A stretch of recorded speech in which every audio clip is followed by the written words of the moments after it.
the teacher's heart. Diva Martinez had always imagined her life differently. At 32, she'd been a corporate lawyer, racing up the career ladder with designer suits and a corner office view.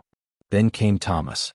Her son arrived 3 weeks early on a rain-soaked October morning, his tiny fingers curled tight, his cries softer than she'd expected. The doctors noticed it first: the almond-shaped eyes, the single crease across his palms, the low muscle tone. Down syndrome, they said, as if those 2 words could contain the entirety of who her son would become. The first year was a blur of therapies: speech, occupational, physical. Diva learned a new vocabulary: hypotonia, developmental milestones, individualized education plans. She watched other mothers at the park, their toddlers running while Thomas was still learning to sit up. She felt the stares, the whispered sympathies that felt more like pity. Her law firm offered condolences and reduced hours. Her husband Mark, unable to bear the weight of what he called their changed future, left when Thomas turned 2. Diva remembered standing in their empty living room, Thomas asleep in her arms, wondering if she had the strength for this. But Thomas smiled. Lord, how he smiled. It started at 4 months, later than most babies, but when it came, it lit up everything. He smiled at strangers, at dogs, at the rain on the window. He found joy in the smallest things, and slowly, he taught her to do the same. By the time Thomas was 5 and starting school, Diva had made her decision. She enrolled in a special education certification program, taking night classes while Thomas slept. If the world wasn't built for her son, she'd help build a better one. Now, 3 years later, she stood outside Riverside Special School on her first day as a teacher. Thomas, 8 years old, squeezed her hand. "Mama, you nervous?" he asked in his careful, deliberate way. She knelt down, straightening his backpack. "A little. Are you?" He shook his head. "You be great, Mama. You always great." The building was smaller than she'd expected, with ramps leading to every entrance and wide hallways painted in calming blues and greens. Principal Chin, a woman with kind eyes and gray streaking through her black hair, greeted her warmly. "You'll have 7 students this year," she said, walking Diva to her classroom. Ages 7 to 10, mixed abilities. Some verbal, some nonverbal. Each one extraordinary in their own way. The classroom was bright, with bean bags in the corners, sensory bins along one wall, and a reading nook with soft pillows. Diva's heart swelled and ached at once. This was where she was meant to be. Her students arrived in waves. There was Miguel, 9, who loved trains and could tell you every fact about locomotives but struggled to make eye contact. Sophie, 7, who used an AAC device to communicate and had the most expressive eyes Diva had ever seen. Amir, who was 10 and had cerebral palsy, brilliant with numbers but needed help with almost everything physical. And more, each child carrying their own story, their own light. And then there was Emma. Emma Chin was 8 years old, the principal's daughter, with cerebral palsy that left her in a wheelchair and with limited speech. But when she used her AAC device, her words were poetry. On that first day, Emma wheeled up to Diva's desk and typed, "My mom says you have a son like us. That's why you'll understand." Diva felt her eyes sting. "I hope I will." Emma smiled, then typed again, "You will. We'll teach you." Building bridges. The weeks turned into months. Teaching, Diva discovered, was nothing like law. There were no precedents to follow, no clear-cut arguments to make. Every day required improvisation, creativity, and an infinite well of patience. Some days were magical. Miguel finally looked her in the eyes during a train story. Sophie used her device to tell a joke that made the whole class laugh. Thomas, who was in another classroom but shared recess time, made his first real friend. A boy named Carlos who also loved dinosaurs. Other days were crushing. Amir had a seizure that left everyone shaken. Sophie's parents were going through a divorce, and she stopped using her device for 3 days, retreating into silence.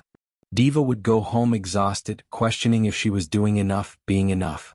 But Emma became her anchor. The girl had a wisdom beyond her years.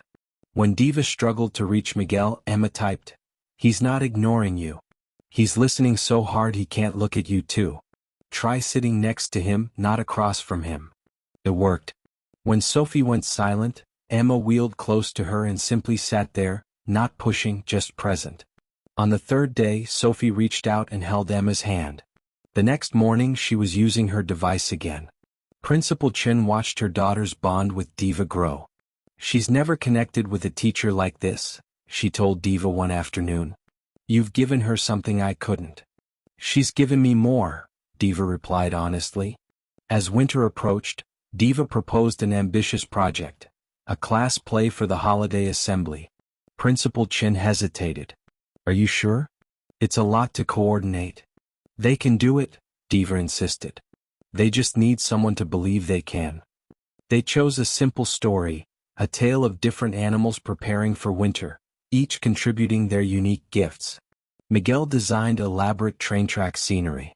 Sophie programmed her device with her characters' lines and practiced her comedic timing. Amir, whose wheelchair was decorated as a wise old tree, narrated with his strong, clear voice. Thomas and Emma's class joined in, expanding the production.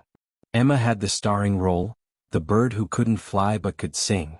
She worked with the music therapist for weeks, her AC device playing her song at just the right moments. But 2 weeks before the performance, disaster struck. The school's funding was cut by 40%.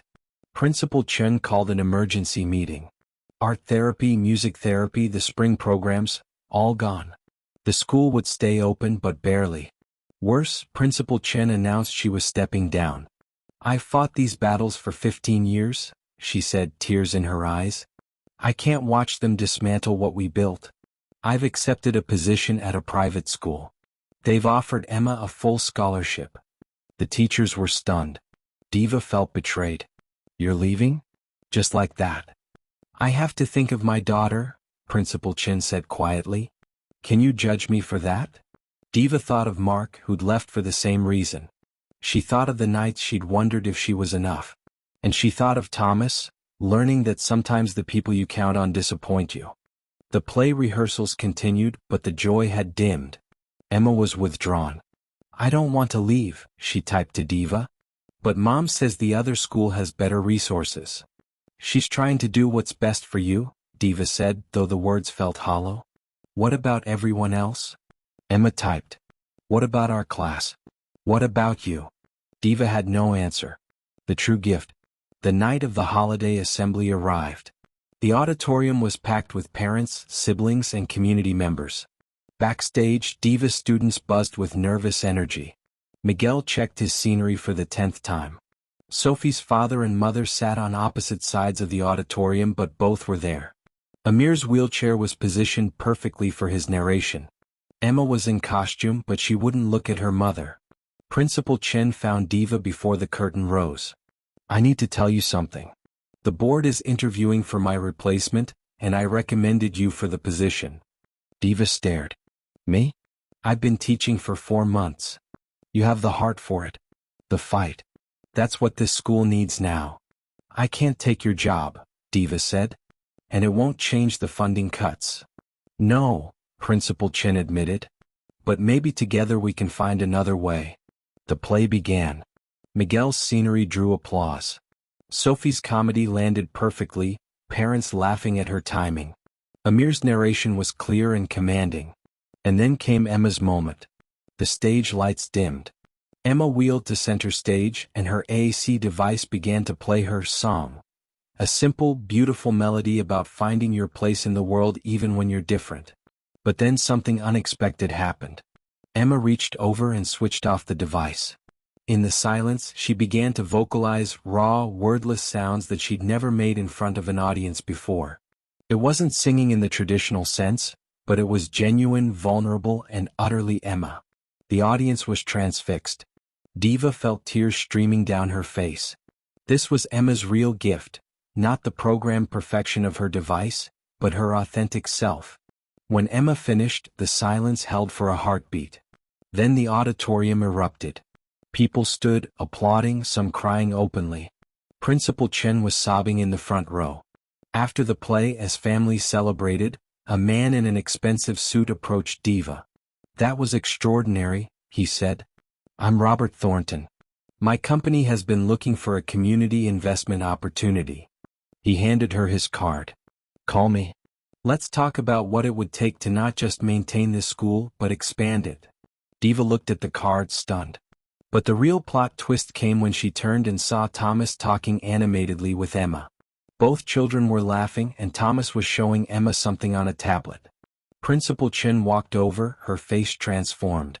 I was so focused on getting Emma to the better school that I forgot to ask her what she wanted. After tonight, she told me she doesn't want to leave. She wants to stay here with her friends with you. She said this is where she belongs. And the private school job? Diva asked. I turned it down. Principal Chin smiled through tears. You were right to be angry with me. I was running away. But Emma reminded me why we stay and fight. So I'm staying. And I'd still like you to consider being assistant principal. We'll rebuild this place together. Over the next weeks, everything shifted. Robert Thornton's company donated enough to restore all the cut programs and add 2 new classrooms.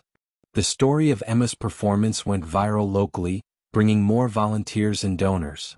Sophie's parents, moved by their daughter's success, started attending therapy together. Miguel was accepted into a pilot program for gifted students with autism. Amir won a district-wide math competition. Thomas continued to thrive, his friendship with Emma and Carlos deepening. 6 months later, Diva stood at the groundbreaking ceremony for the school's new wing. Principal Chin stood beside her, both wearing hard hats. Emma, Thomas, and the other students held shovels decorated with ribbons. I used to think Thomas changed my life by limiting it, Diva told the crowd. But the truth is he expanded it. He brought me here to this community, to these extraordinary children who've taught me more than I ever taught them. My son didn't make me a special education teacher. He made me see that there's nothing special about it, it's just education, meeting each child where they are and helping them grow. That's what all teaching should be. Emma wheeled forward and used her device. Ms. Diva says we're extraordinary. But she's the extraordinary one. She sees us not for what we can't do but for who we are. That evening, as Diva tucked Thomas into bed, he looked at her with his wise, joyful eyes. Mama, are you happy? She kissed his forehead. More than I ever imagined I could be. Because of me? He asked. Because of you and Emma and all the children who've taught me what really matters. You didn't change my life, sweetheart. You saved it. Thomas smiled his sunrise smile. Love you, Mama. Love you too, my beautiful boy. Always. Outside, the moon rose over Riverside Special School, where tomorrow more children would come to learn and grow and be celebrated exactly as they were. And Diva would be there, ready to see them, truly see them, the way Thomas had taught her to see everything, with joy, with hope, and with infinite possibility. The end.